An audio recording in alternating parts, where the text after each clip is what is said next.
Hello, everybody. This is Sivish, and welcome to Physics with No Big Words. Welcome to a entirely new video.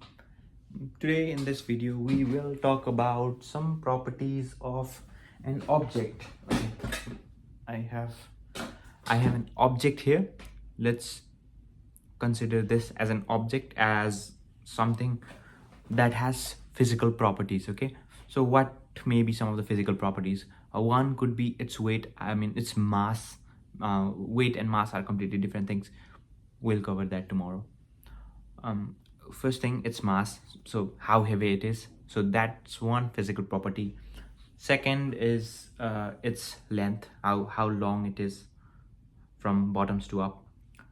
Third could be its surface area, like how much area does it cover, everything, like this area, that area, that area, that area, that area, everything. So surface area, that could be one of its properties. And other property is volume, its volume, right? How much space does it actually utilize? So if I like put it inside a room, how much less air in that room is is existing just because this guy came in. So that's volume for you, right? So volume is the space occupied. Okay, so that's one of the properties. So a new property that we'll learn today is density. Density is like how dense is the object.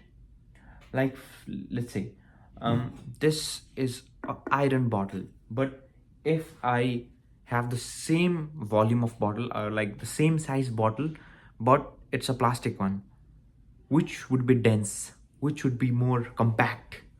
That would be the iron one, and that would be heavier as well in the same size. So that's density. And how you do say density very mathematically? We would say something like mass that is divided over volume, because the size, we take the size as volume, right? We also did kind of divide by yesterday, because yesterday we talked about pressure, and we said that it's force that is distributed in the certain area. So it's same as that. So mass which is distributed in certain area. If mass is distributed in a small area, and same mass is distributed in small area, but same mass is distributed in bigger area, the smaller area feel denser. So that's density. Okay,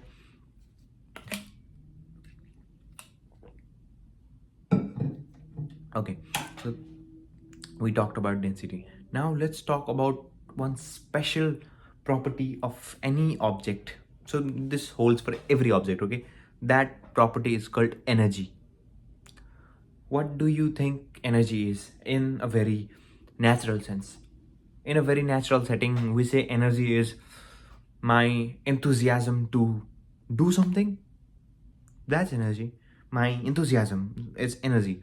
So this object also has some enthusiasm. Everything has some enthusiasm.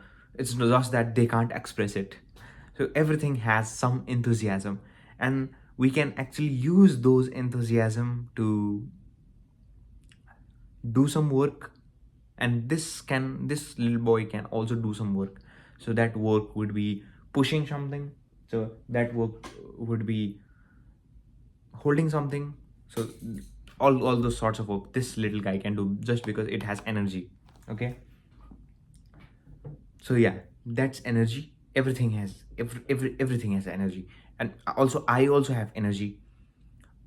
And a very important law about energy, which we have been hearing since a very young age, is energy can neither be created nor be destroyed, but can be changed from one state to another.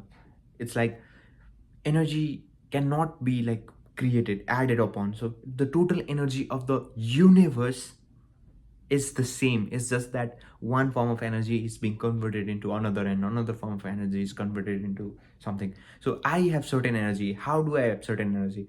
It's because I took the energy from the food, right? The food had certain energy, because every object has some energy. The food had certain energy, because and then I ate that food, so I gained that energy of the food. So that's in calories, right? So I gained some calories. That's my energy. Now, if I do some work, if I do some dumbbell, if I do pushing, pulling, or if I do any sorts of work, then that energy is being utilized to do that, right? And in which form is that energy converted is, so if I'm doing like movement of this is moved, so every moving object has one energy that's called kinetic energy. So that's the energy for a moving object. So we'll talk about different type of energy in a later video. So that's energy for you, and energy can be used to do work. You know what work is basically, so basically putting, how do you say that work has been done is, in physics we say that if one object is actually changed from its original positions to a certain length, or is changed from its original position overall, work has been done on that object, because without work this cannot move. Like if we have moved it to somewhere else, work has been done. So that's work for you, work energy done. So we will also talk about power today. Power, what's that? What do you mean when we say someone has more power than someone? It's just that someone can do more work in a certain time. Like in the same time, if anyone can do more work than me, then he has more power than me. So in physics sense, it's the same. Like it's work divided by time. So in how much time, how much work you can do, that's power. So okay, let's talk about the physical units of this, all three quantities. For energy, you calculate energy in joules or calories. Calories, so you just need to remember joules, which is the more standard unit of energy. And the energy is being converted to work, so energy and work should have the same unit, should be measured with the same last unit. So work also has the unit of joule, but power is work divided by time, so it's joule divided by second or minutes or any time. But more frankly, we call it watts. So power in watts. Okay guys, that was it for today. We will see another time.